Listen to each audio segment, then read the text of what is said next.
Okay, so we will discuss about what is continuous integration. Maybe we have been discussing about talking the term continuous integration a lot. So, what is it?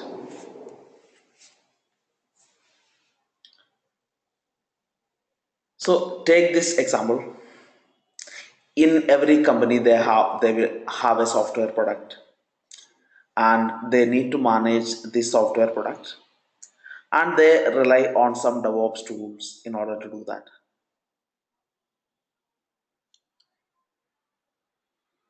So, Jenkins is one tool using which you can actually make the flow of the work done by developers into a production environment very easily. What is mean by the flow? It's nothing but the work done by developers. How this work done by developers can be moved into production in a flawless manner is what Jenkins and the continuous integration tries to resolve. So think about this. You have a software product. Think about Paytm, or think about a cab application, or think about the retail website that you have. You need to keep on making modification to the software product because that is how the industry demand is. Any software vendor, they should make sure that their software product is getting more and more features so that the market will like it. It's very critical nowadays because that is how the industry is today. First of all, the softwares are very complex in nature because they keep on getting added up with more and more features, and also you have a good competition coming from the market. So if you don't keep your software product up to date with more and more features, there's a good chance that you would fail in the market, which is actually a business failure. That's not something that you want to have to happen to your software. So the reason why DevOps is there in the market is when the software have become more and more complex and lots of issues started growing up. Think about this: a software product a company has, and there are different tools that people uses to track the changes that you want to make in the software product. For example, the marketing team or somebody want to integrate a new payment option, Paytm payment, they want to integrate inside their cab application. So if they have to implement this new feature in their cab application, the developer, the whoever the stakeholder is, in this particular case it is the marketing team who want this feature implemented. So they will request a change request to developers. The change requests are generally done through some issue tracking tools like Jira or Redmine. There are different tools which are used nowadays. Jira is one tool, Redmine is another tool. This is nothing but some web application using which people can track the change request. So I will show you how Jira will look like. Jira sample.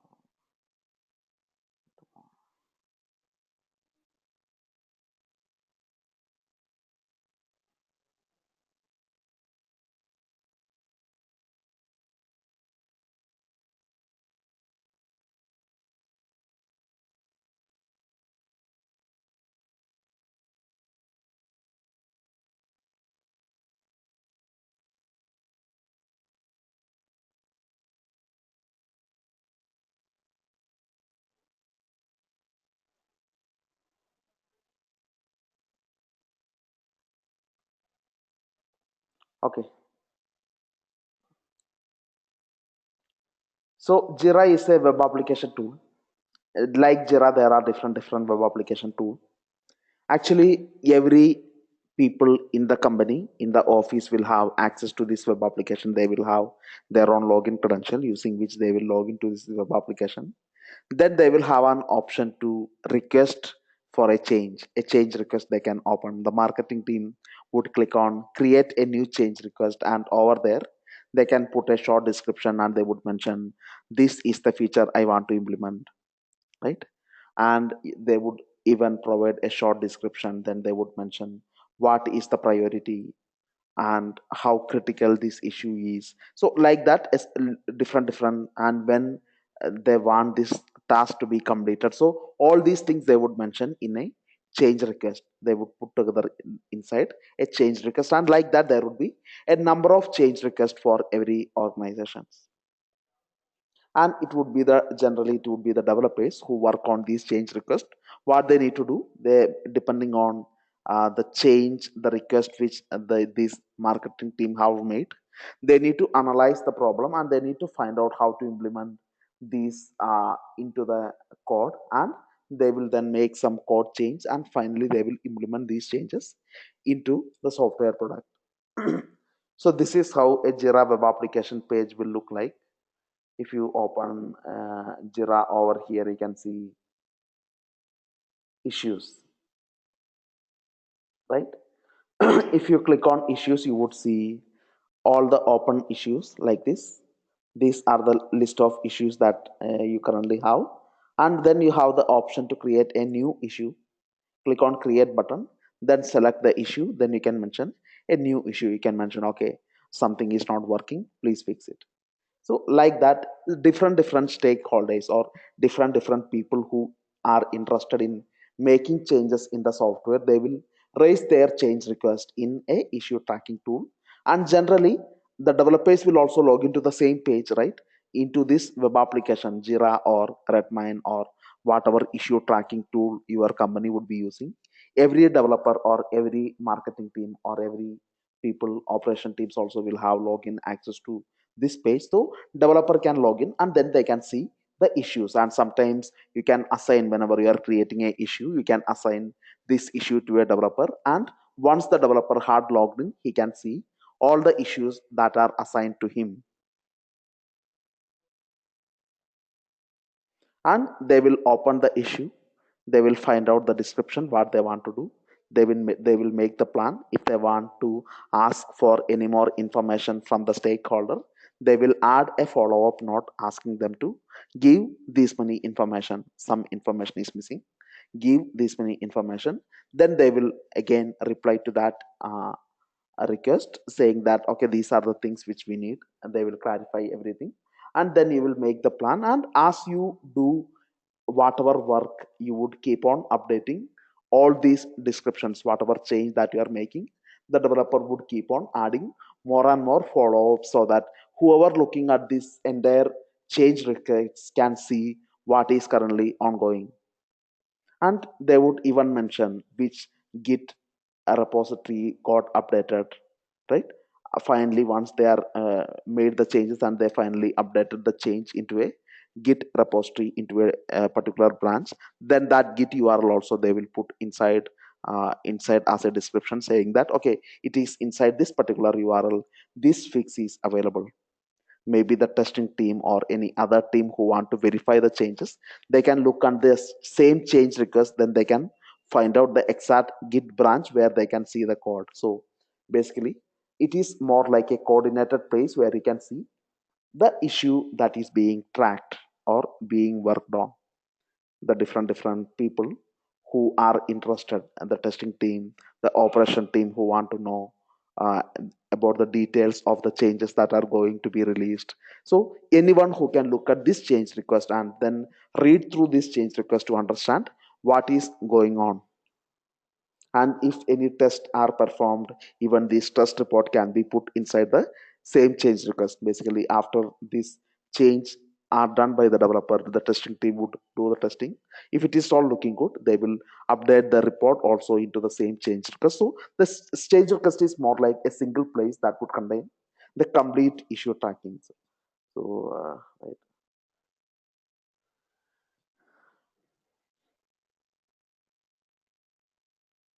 Okay.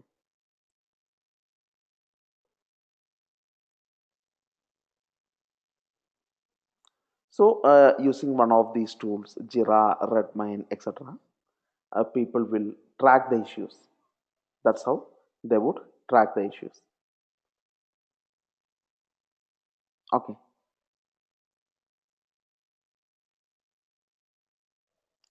so the issue is being tracked. So how does the developer would work? Okay, they got the issue, and developer, as they work, they would put their command inside that, so that the next developer who is working on it, they can know the status. Okay, so developer would take the code. They will have the source code saved inside their laptops, which is nothing but they will have a local repository using which they are tracking the changes in their laptop. Each time they want to make a small change in the code, they will update their local repository with the code change. So the commits in the local repository is nothing but whenever they complete a certain part of the work, they would commit those changes to the local repository by adding some command. And as they are making some change, they will also add a note inside this Jira case. Or sometimes you can even do some integration. As the developer do a commit, automatically those commit would be updated in the Jira case. That is also, you can actually integrate your Git repository with Jira or Redmine tool, so that when a commit is performed, automatically the Jira got updated. That is also something you can do. Okay, fine. So whatever uh, change developers are doing, they are tracked in a Git repository, and there would be a remote repository to which all developers are making the changes. The developer working on different software component, maybe there would be multiple repositories for remote repositories for each software component. For example, this is the thing about Uber. Uber will have one repository for the driver application and another repository for the passenger application. So based on the developer want to work on which application, they would be making changes to the respective remote repositories. And again, even whenever they want to make a change, we discussed about branching. Some developer want to add a new feature, instead of committing the changes directly into the development branch, what developers would prefer to do is they would create a new branch, and to the new branch they will keep on doing their commit. And once they are done with the complete feature enhancement, they will integrate their change with the master or the development branch.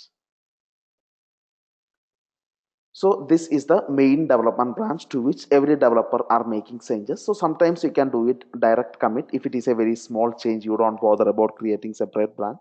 You would directly commit to the development branch. But generally, each developer would create, whenever they want to work on a new feature, they would create a separate branch for themselves, and they will do the commits in that particular branch, and later they will integrate their changes with the development. So at this point of time, the development branch will contain the work done by the other developer in the other branch.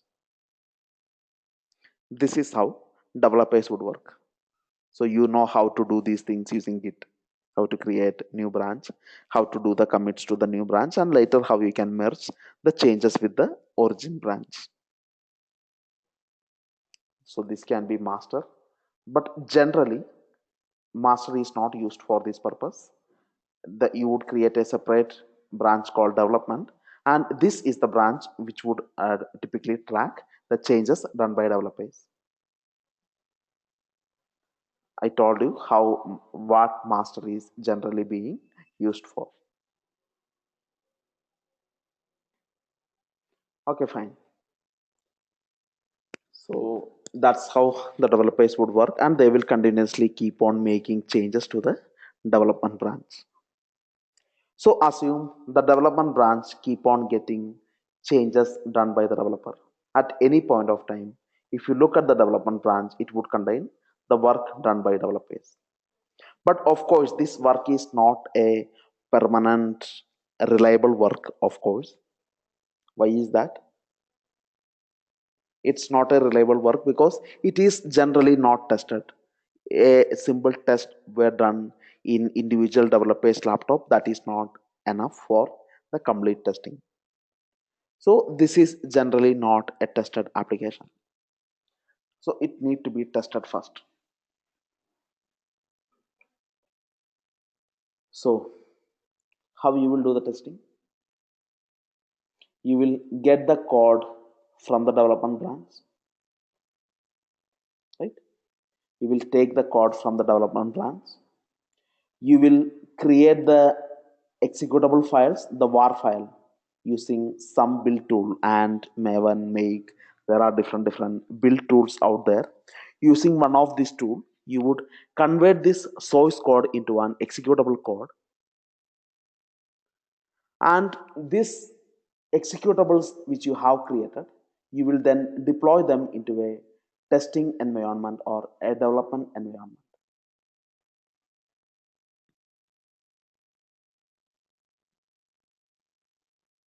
And then you want your testing team, there would be a team of manual testers who want to do some testing, right? They want to, if it is a cab application, and the one of the change request would include the user integrated Paytm payment, developer integrated Paytm payment. This guy using their mobile phone, they will point their mobile phone at this development environment, development infrastructure, and they will try to book a cab using Paytm. They will check if it is working or not, or sometimes there would be some automated testing tool which would perform a lot of testing, lots of integration testing, lots of functional testing, and everything would be performed on this infrastructure as it gets deployed. And then a report would be generated. Sometimes there can be some issues. The developer made some change that can result in some bug. So such issues need to be resolved and fixed very well. But if the problem is it's all looking good, let's say the detailed test were run, but if everything is looking good, there are no issues, then what you would want to do next is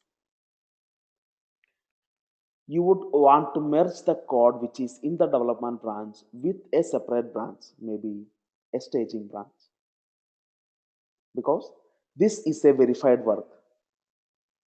You would integrate those work, merge the development branch with a staging work if the testing is looking good. Otherwise, what you want to do, you want to send a notification to the development team, they will get an email, they want to look at the problem, they want to fix it again. After they fixed it, they will again make a commit, and then again this test is repeated. If everything is, again there is some problem, email would be sent back to developer, they would fix it, they will commit their changes, and again the same process would be repeated. If it is all looking good at this point of time, then from this point of time it would be merged with the, so basically, this is a separate branch in Git which would contain only the verified changes from the development. Or sometimes it can be called production. Basically, the verified change can be moved into a branch called production.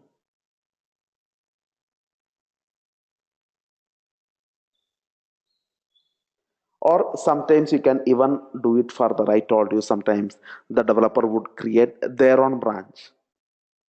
So from this point also you can take the code. Let's say this Tom is working on some Paytm issue. So he want to verify if the changes that he had done is working fine. So what he can do is he can take the code from here, then follow the same process, creating the war file, deploying this war file into the development environment, then doing the testing and generating the report. If it is all looking good, then it would be merged with the development branch, and then test is performed on the development branch that would contain the work done by Tom and also work done by some other developers also. Then a detailed process is again, it would follow the war file creation, the deployment into development environment. This one, it would go into a different environment, let's say testing. If individual developer want to test something, generally a different environment would be used for that particular purpose. So like that, so this series of steps would be performed continuously, which would actually integrate the work done by developers, which would verify the work done by developers. If there is a problem, give the feedback, or if it is all looking good, it would be moved on to the next stable branch, because it's a working code. There is no point in keeping that in development. Now it is time it be moved into the a stable branch also. So this way, From the testing, it will move to development. From the development, it will move to production. So like that, it would all the verified change would move to the next level branches until it reaches the production branch. Production branch is actually generally it would contain the most stable changes that can at any time be pushed into the production infrastructure. So that is how this process is called continuous delivery. From the testing environment, you made it ready. Automatically, you merged with the development. Development is looking good. You merged it with so moving the code. Basically, you are delivering the code to the next level as it is getting verified. This process is called the continuous delivery. Continuous integration is nothing but following the series of process each time a developer make a change. Developer want to make some change, he did a commit to the development branch. The complete series of process got executed. The var file creation, deployment, testing, everything would be done. So basically, as developer work on more and more thing, his changes are getting verified in a real time. That is what mean by continuous integration. And as the changes are being verified, delivering the code to the next level branch, maybe in this example you are delivering the code to the next level branch, so this series would follow until it reaches the production branch. So this delivery process is called continuous delivery. So basically, nobody is really waiting for anyone else. It flows like a like water flowing from one area to the other. So as more work come in, this process get automatically get repeated and repeated, and whatever change developers are doing will be automatically integrated and verified with the system.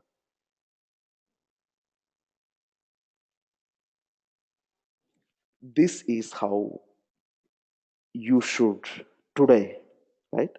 The complex software should be managed. One of the main core principles of DevOps. Those days are gone where developer would make a number of changes, and after 1 week the testing team would start the testing and they will give feedback to the developers, and at that point of time developer will have no idea what is going on, right? Some changes, something is broken, but developer have no idea if it is my change which broken these things. So those kind of confusions and a lot of unplanned work would be avoided if you do ask developer made some change, continuously move that change stage by stage until it is tested completely, and again deliver those verified changes to the next level branch or next level storage place. You are delivering the code to the next level is a continuous delivery process. So this is the way of working on today's softwares, and most of the organization already started this, and those organization who hasn't actually more than 50% of organization still does not have a good continuous integration or continuous delivery model. Actually it is very easy to implement. It is not a very tough task to implement, but the only thing is that the people doesn't really know, right? You cannot really change the entire workflow in a day, right?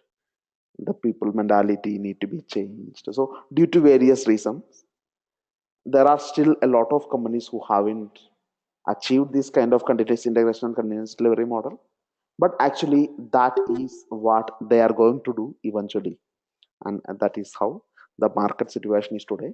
Unless they move their workflow into this manner, there is no a good feature for that company, because they cannot deliver the software product in time, and lots of complex issues would keep on coming up if they don't do that. So yeah, that's so that's what continuous integration and continuous delivery model means. Got it. So Jenkins would act like a coordinator to achieve this continuous integration and continuous delivery. In our example, actually, we are taking Jenkins, and Jenkins will do this kind of coordination. When Jenkins found that a new developer had made a change to the development branch, Jenkins will take the code from here.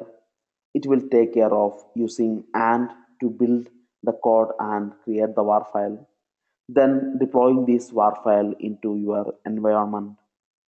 Then this environment need to be tested using some manual testing, or a email need to be sent to the manual testing team, and it need to be approved by the tester, and also a notification will be sent to the automated testing tool, which will automatically start a number of testing. And finally the report would be need to be verified. That is also something Jenkins will take care. So like that, all this process will be, if it is all looking good, it would merge the changes with the next level branch, or it would send a notification to the developer. So all this work would be coordinated by Jenkins.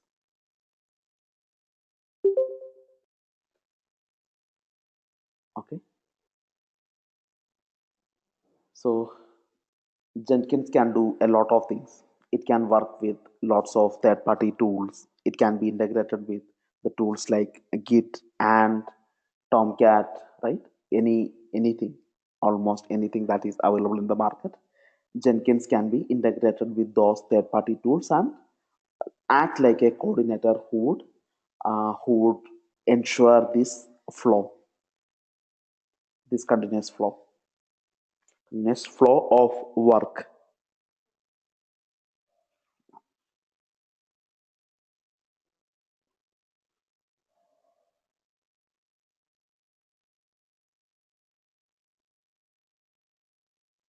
Any questions?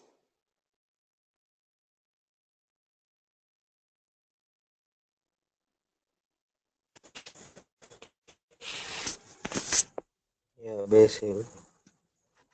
Yeah, who is this? I cannot. Yeah, it is Harsha. Harsha. Yeah, go ahead, Harsha. In the flow which we are discussing right now, what is the exact work of DevOps engineer? We will come to that. We are not there yet. So, apart from that, any questions on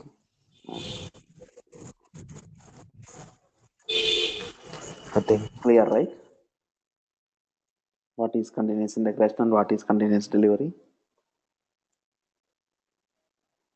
Okay. So, what we are going to do in our example is, we will take a sample Java application. This Java application would be worked on by different developers.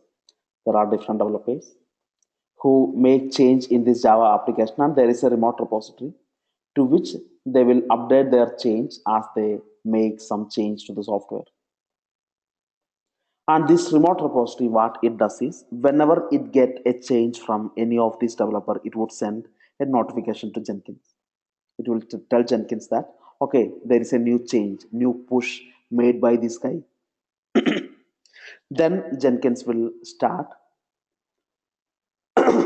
checking out the code from the remote repository.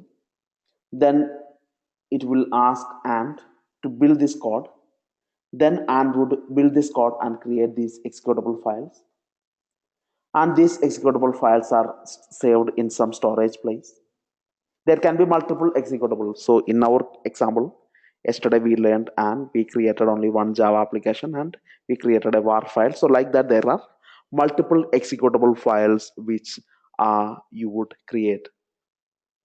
Sometimes the developer need to create some libraries, or sometimes some libraries need to be downloaded from internet. So things all these executable files would be managed by Jenkins, and it is saved at some place, and this code need to be deployed into your testing environment. So once the executable files are ready, Jenkins will start deploying these executable files. For example, war file would be deployed in Tomcat.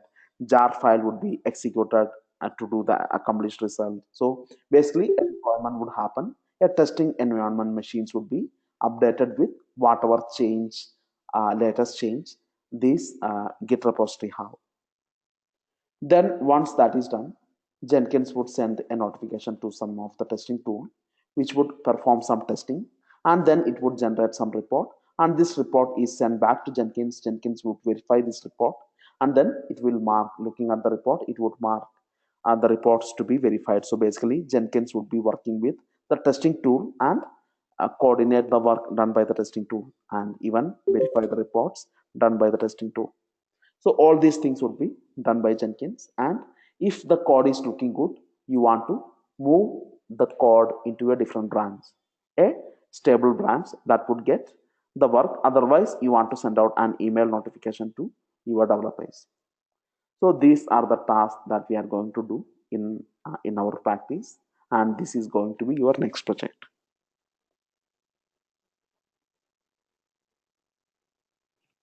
Okay. So before we start with Jenkins, I will talk about GitHub. GitHub is a third party provider who sell the remote repository. So either you can set up the remote repository of your own, or you can buy the remote repository from GitHub. Then you can use that repository. The different developers, they want to do a push, they can push to the GitHub remote repository rather than your own remote repository. So this is some practice done by many companies. GitHub is actually GitHub or Bitbucket. They are another provider who has the same features as GitHub. So you can buy the repositories from one of this provider and use them as the remote repositories. So we will see what is GitHub and what are the different features GitHub can offer which your normal Git does not offer. So let us discuss about GitHub. Go to github.com and create yourself an account inside github.com.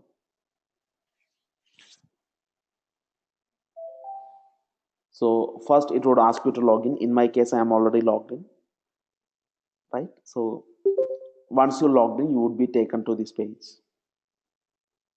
And over here on the right side, you can see a list of repositories that you have. These are nothing but the repository that I want to use as the remote repositories for my project. If you want to create a new repository, you can click on new repository button. Then you can give a repository name, let's say my Java project or my new project.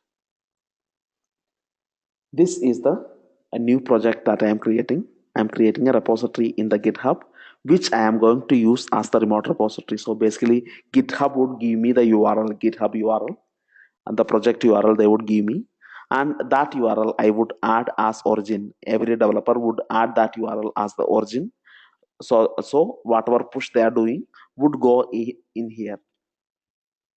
So I mentioned the project name, and public, actually by default, the repository that you create, everyone in the world can see it, right? It is a public repository. So generally, if you want a private repository, you can go with this option. Basically, then only you can see your repository. That's how you want. But you want to create a private repository, it is chargeable.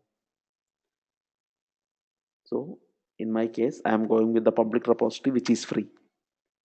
You can get so it's same. Actually, only thing is that the repository would be public. It would be visible by everyone if you choose public.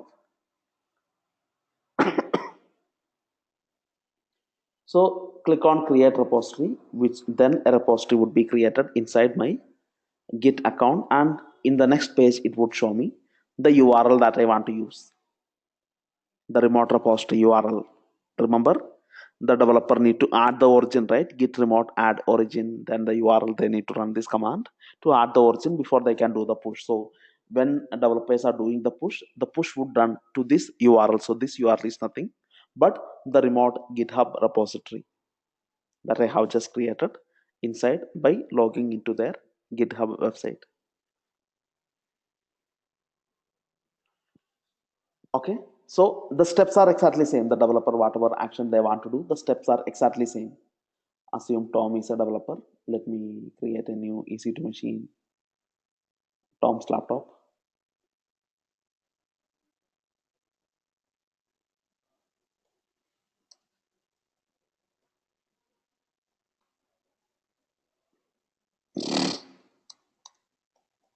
I'll create a user called Tom.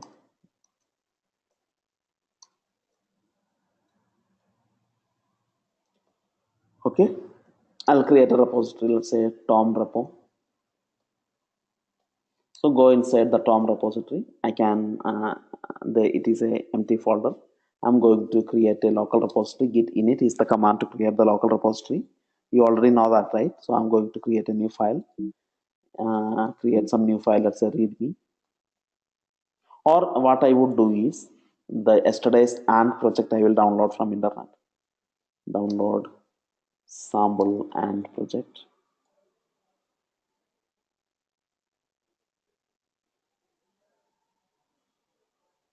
So I am going to copy this project into Tom's laptop, assuming that the Tom is working on this particular project. So Tom is going to download this entire project.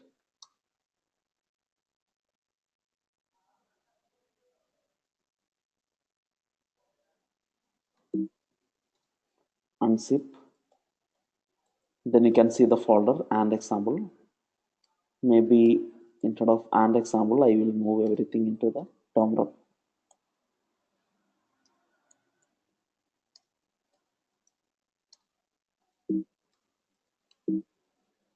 Okay, so I have downloaded the project, the source code.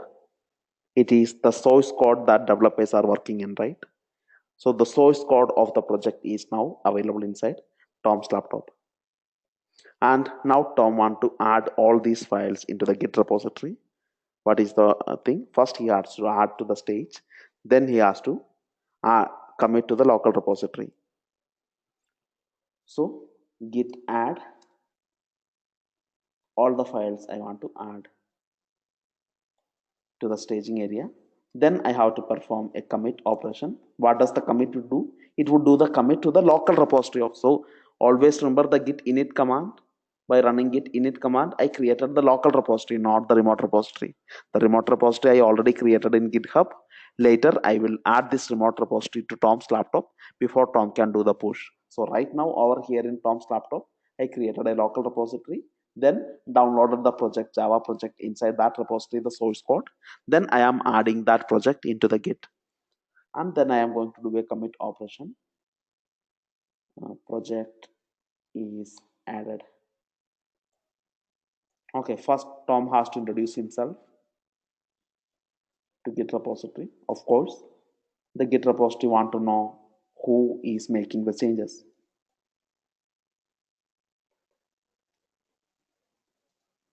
Okay, fine. Now Tom is going to do the commit to his local repository. Great.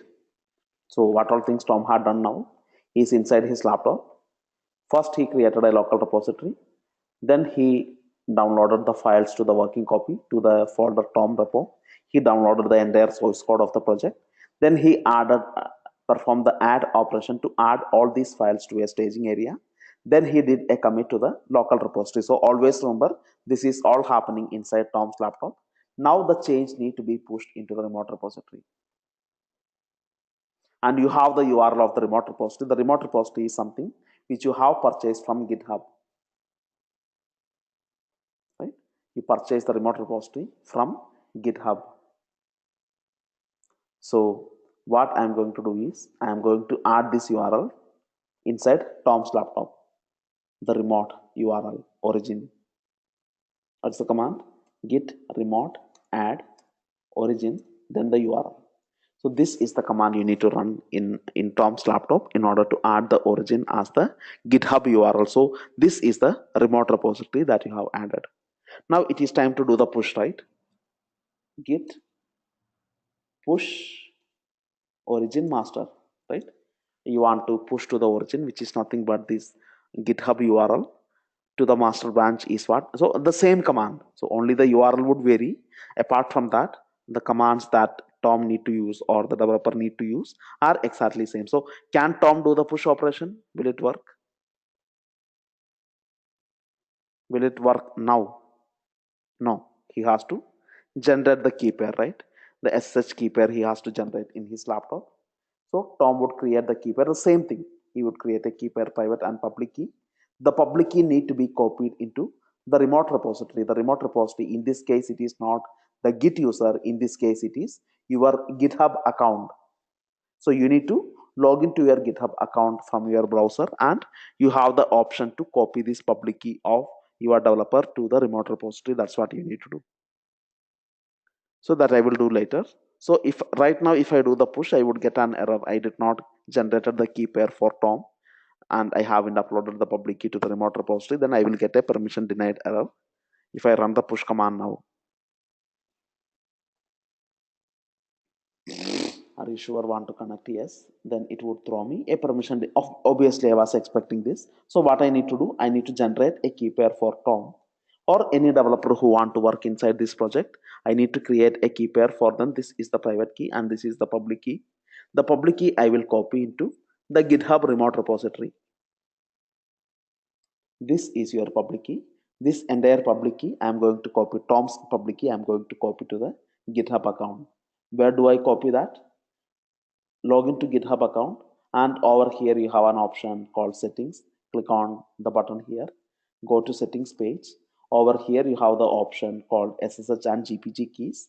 Then whatever key you have, I am deleting it. Then click on new SSH key. Then over here you can simply paste Tom's key, or you can give a name title. Let's say Tom. You can give a title. Then paste Tom's key over here. Then click on add SSH key. Now the SSH key would be added to your GitHub account. It would ask you the password for GitHub password for confirmation. Enter the GitHub password, and that's it. The SSH key is now imported. Now Tom can do the push.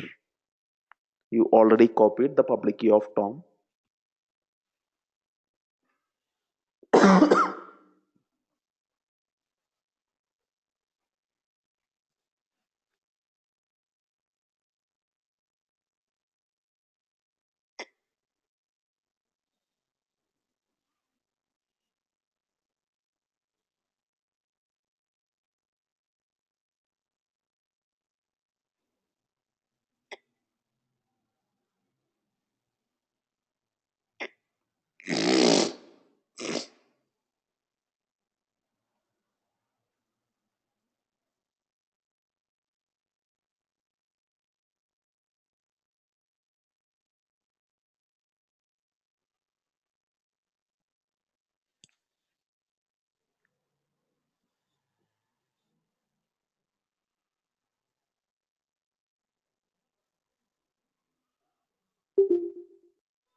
I'm sorry, I got disconnected for a second. Give me 1 second.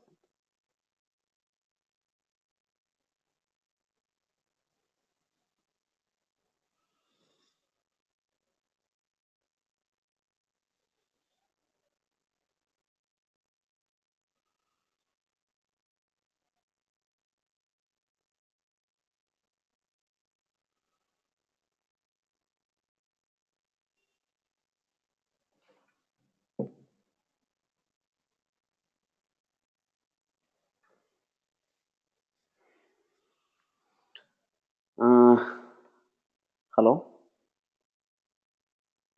Yeah, can you hear me? There Yes, was Rajat. yeah. Let me know if you find any problem with my voice or the screen. Actually, the power, Yeah. there is some power problem. I switched to my mobile connection. Yeah. So now Tom can do the push, right? So that's what I'm going to do. I got disconnected. Let me log in again.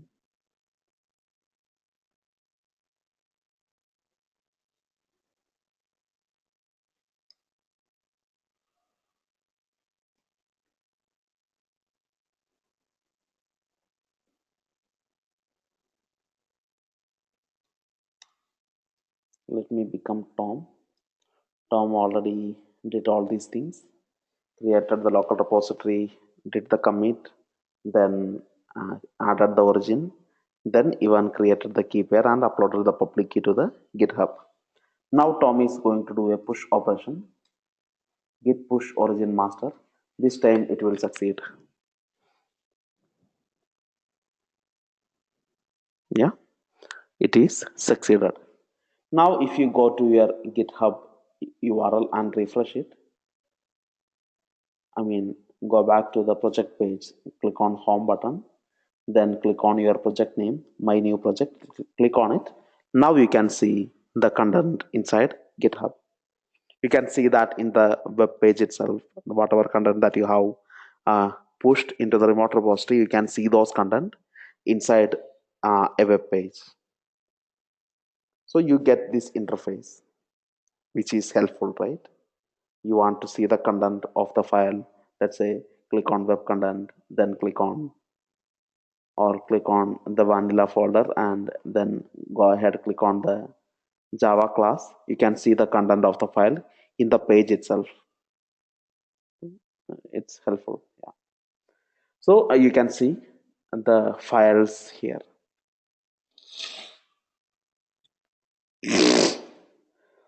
And how many branch that you have, you can see it here. Right now I have only one branch, right? Which is nothing but master. By default it is master. Let's say I want to create a new branch. How do I create a new branch? Same steps, right? I want to create a new branch, create the branch in the local repository, push it to the remote repository. The same steps you need to follow. So create a new branch, git branch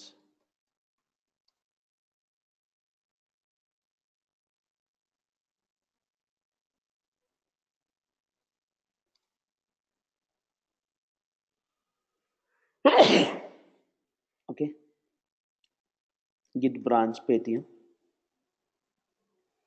git checkout Paytm.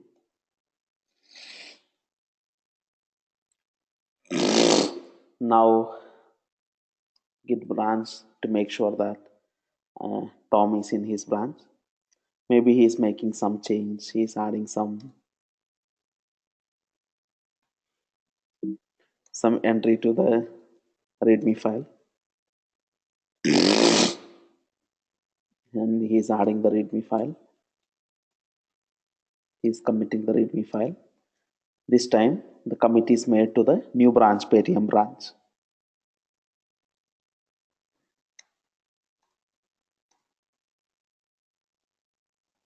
And now I want to do the push, git push. So now the branch is created only in the local repository. You are going to push this branch into the remote repository, that means into the GitHub. So git push origin Paytm. So run this command, then the Paytm branch in local repository would be pushed to the Paytm branch in the remote repository. So basically a new branch would be created in the remote repository. So now if you come in the GitHub over here, then you can see, click on branches, you can see two branches right now. One is master, the other is Paytm. So like that, basically you can see everything in a graphical interface.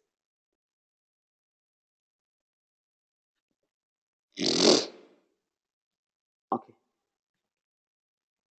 So in real time, the project name, this my new project would be replaced with the actual project name, maybe my Uber passenger application, or driver application, or the shopping cart, or like that. Whatever the application name is, it would be, the project name would be replaced with, generally the project name would be nothing but the actual software name. Okay, now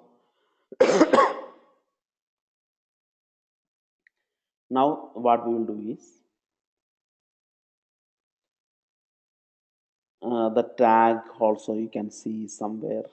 Right now I don't have any tag, that's why it is not showing here. If I have any tag, I can see it here. Yeah, here itself I can see the tag. Okay, fine. So this is how I can use GitHub instead of my own remote repository. So what are the additional advantages of GitHub? Actually, GitHub can do a lot of things. I told you, creating the read only branches. Sometimes you want to create a production branch. It is time to do a release, you want to create a new branch production, and you want to make it a read only branch. That means people will not be able to make commits into the new branch. They cannot do a push or commit operation to the new branch. So those kind of read only branch that you want to create, you can create it inside GitHub. Or sometimes you want to send a notification. Let's say a new developer is doing some commit. A new developer did a push, he fixed the Paytm issue, he made a push to the remote GitHub. In that case, GitHub can notify different services about this latest push. GitHub can say there is a latest push came from Tom, and this is the command Tom had added. He can tell that information to Jenkins, then Jenkins can start getting the code and building it. Correct? So basically, not just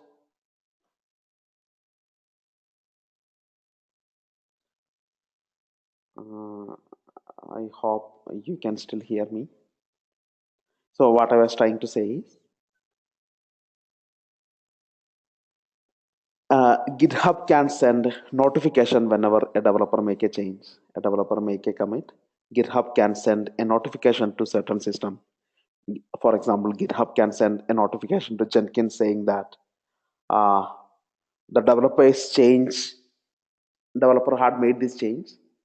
Please go ahead and uh, build it. Or GitHub can send out a notification to your issue tracking tool saying that a new push have been made by Tom, and these are the changes he had done. So like that, basically, GitHub can have some notification service using which it can notify different systems about the change done by developers. So these are the different things, and you can integrate Jenkins with GitHub. There are many options you get along with GitHub. So these are actually the important features which you would want. So go ahead, click on settings, open your project, click on the settings tab within your project. You would see different options. Collaborators, you can add the different developers who want to make change. You can actually add the collaborators by adding their email, then they can also make changes to your project. Branches is nothing but the list of branches that you already have, and you can manage the branch and you can protect the branch. If you want to make one of the branch read only, you can just select the branch, then make it a protected branch. Then it would become, Paytm would become a read only branch. People cannot commit to it. So select this and click on save changes, then it would become a read only branch. So basically I can manage the branches, make some of them read only, make some of them writable. It's up to me. I can manage it from here. Webhook is some HTTP notification that GitHub can send out when some change happens in GitHub. Let's say some developer did a push, then GitHub want to notify somebody else through an HTTP request. So that we can do through GitHub. Basically what we can really do is, you can specify a URL which would receive the notification,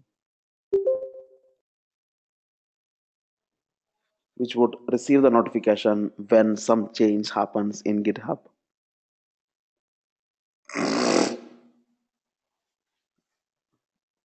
So click on webhook, then click on add webhook.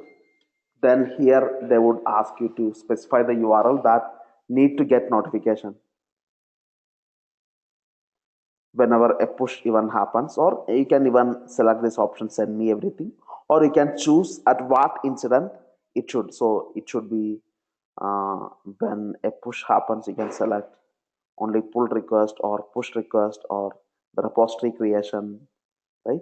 A repository making it a private to public. So whatever incident you want to get notified, you can select the incidents and then you can specify the URL here, and this URL would be notified. So this URL could be nothing but your Jenkins URL that need to get a notification when somebody make a change in the Git, one of these change. So it's up to you to determine. Or generally, you would simply want, whenever a developer do a push, you want the changes to be notified to this particular URL. So you can create a webhook, different webhooks, and uh, depending on what happens and depending on some incident, you can decide who would be notified. Then integration and services. Apart from webhook, actually you can directly integrate your Jenkins server with GitHub. That is also something you can do.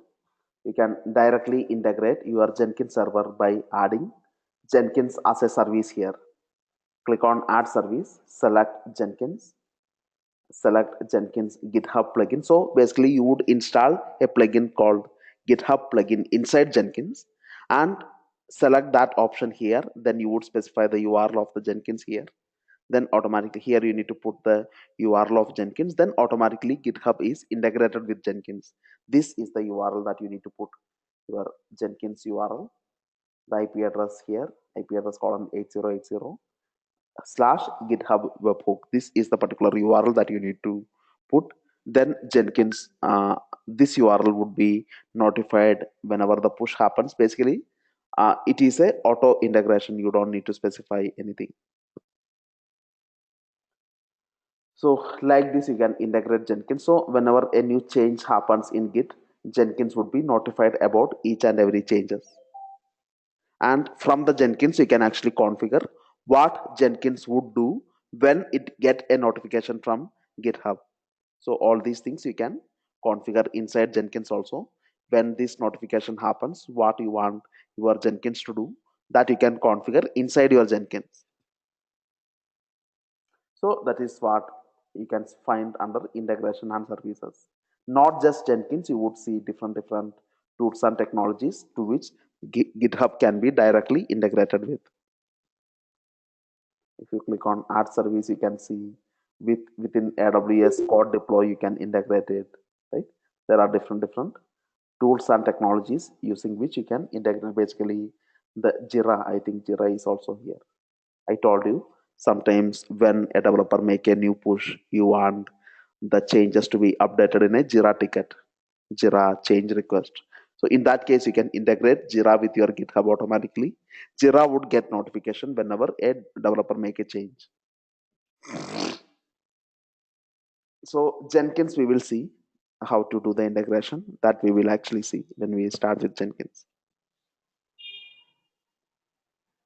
And then you have deploy keys here. Basically, sometimes you want Jenkins want to do the deployment. I told you Jenkins sometimes want to take the code from the GitHub, build this code into executable file, and also if Jenkins want to get the code from the GitHub, Jenkins should have the key. The private key should be there in Jenkins, right? You should create a private public key pair for Jenkins. This public key you have to import into GitHub.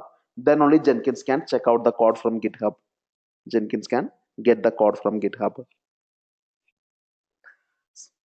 But in case of Jenkins, you are not expecting your Jenkins to make changes into the GitHub. You don't expect Jenkins to perform any push operation. No, right? It would be normally only the pull operation that Jenkins want to do, or clone operation. That's what Jenkins want to do to get the code from Git.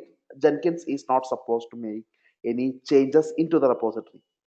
So basically, you can configure the key of Jenkins to be a deploy key that has only read access to the repository.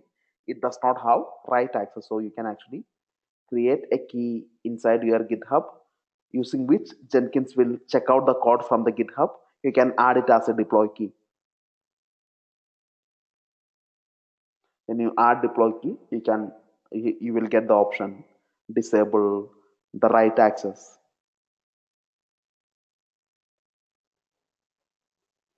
Right? by default the right access is disabled.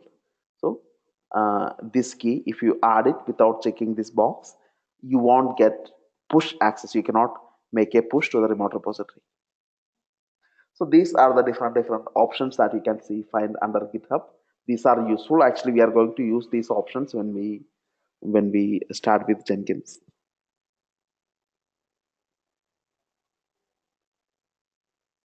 Okay, fine. So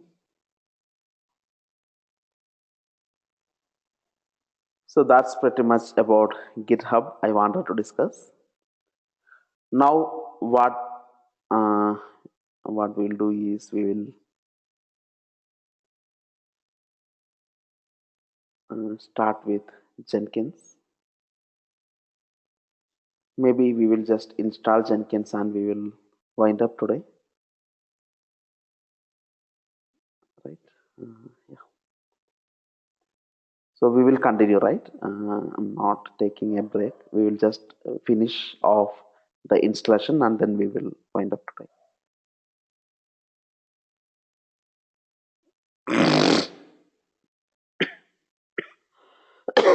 So we need to do like git push origin.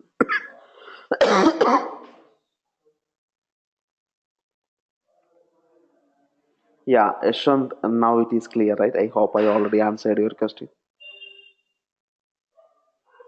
Yeah.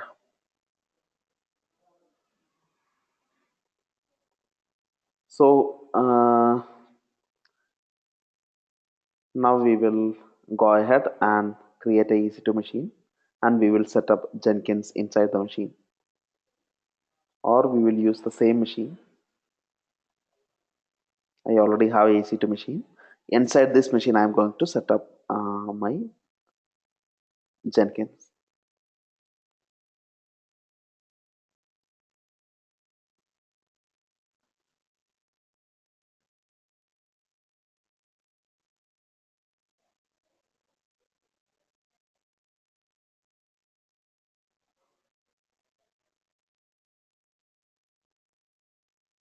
Let me switch my Wi-Fi. The power is back.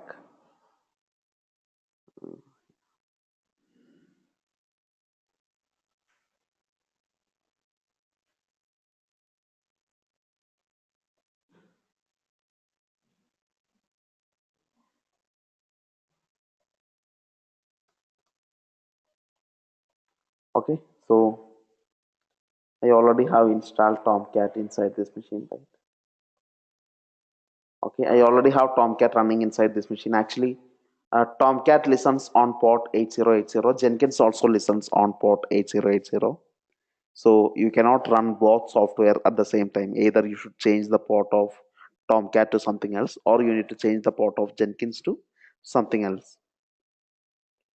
So right now I have not started Tomcat, so it is safe to no Tomcat is running. I will kill Tomcat.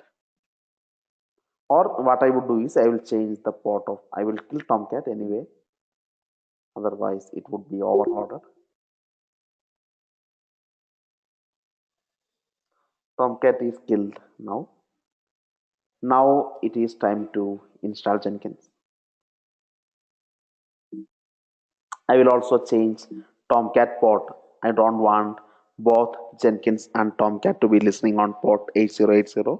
That's not possible. Only one service can listens on one port. So I want to change the port of Tomcat to something else. Which is the file where we can change the port of Tomcat? Inside the conf folder server.xml. This is the file where you can change the port of Tomcat. Right now it is 8080. I am going to change that to 9090.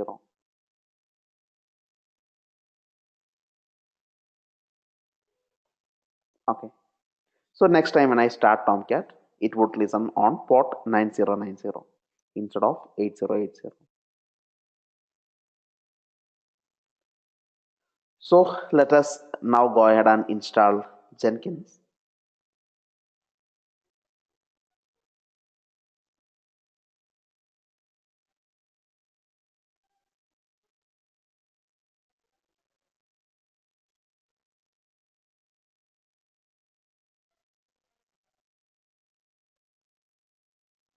Okay, so I am first going to add this key, the digital signature, for before installing Jenkins. Add the repository, run the apt-get update command, run apt-get install Jenkins. Okay, so this will install Jenkins, and by default Jenkins would listen on port 8080 for HTTP. So let me open the port 8080. I think I already have opened it yesterday. Just making sure that port 8080 is open. It's already open. Okay, cool. So once Jenkins is installed, I can browse the Jenkins URL at over here, the IP address colon 8080.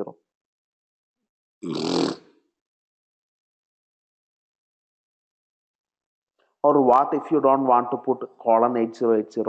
What you need to do if you don't want to put colon 8080?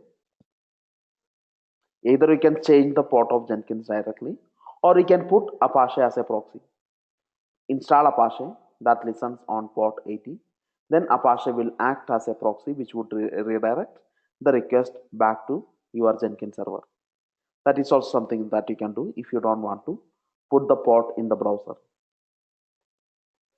So in my case, that's okay. In case of Jenkins, it is actually okay to use the port. So I use the URL IP address colon 8080.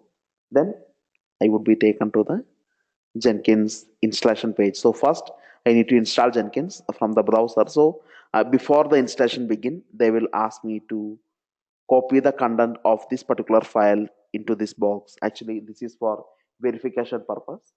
They have some password entry inside this file. I can simply copy paste the content of this file into this box, then only the installation will begin. Click on continue.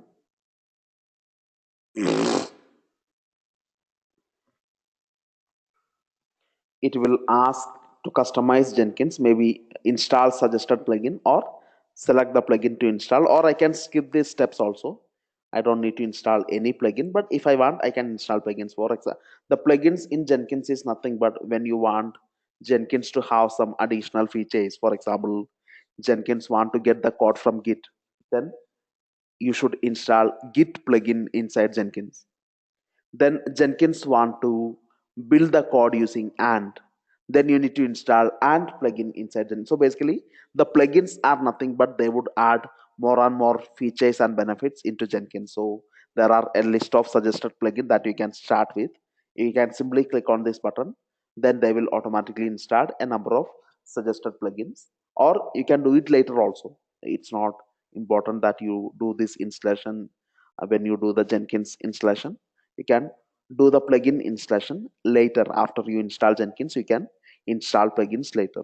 So in my case anyway, I'm going ahead because most of these plugins are I am going to use. So I will simply go ahead and install all the suggested plugins.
Yeah, so that's it. The plugins are installed and it would ask you to set a username.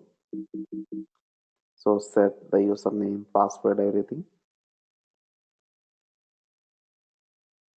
Enter the password 2 times.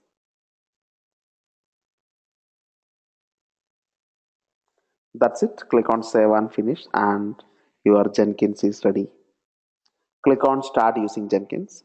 You would be redirected to the Jenkins dashboard. So create new job. Actually, it is through a Jenkins job. All these executions will take place. Getting the code from Git, building the code using and right. All these action you can mention in a pipeline fashion, right? One by one inside a job. So we will discuss about creating job in Jenkins, and also there are other options. You can see the username listed down here. Over here, you can see the credentials you want to add inside Jenkins, or on the left side you can see the team. If you want to add more people who want to manage your Jenkins, you can add the people from this page. Then manage Jenkins is an option through which you can actually uh, make change into the Jenkins configurations. And over here build history would actually show you the history of a build which Jenkins have created. Generally, each time you do run a job in Jenkins, it would result in creating a number of builds, the war file or jar files, whatever it is. Jenkins would create these builds, so it would show you the history of builds that Jenkins have created so far. So these things you can see in the dashboard. We will take a look in depth about the dashboard in tomorrow's class, and tomorrow we will do our first uh, sample job in Jenkins. So any questions?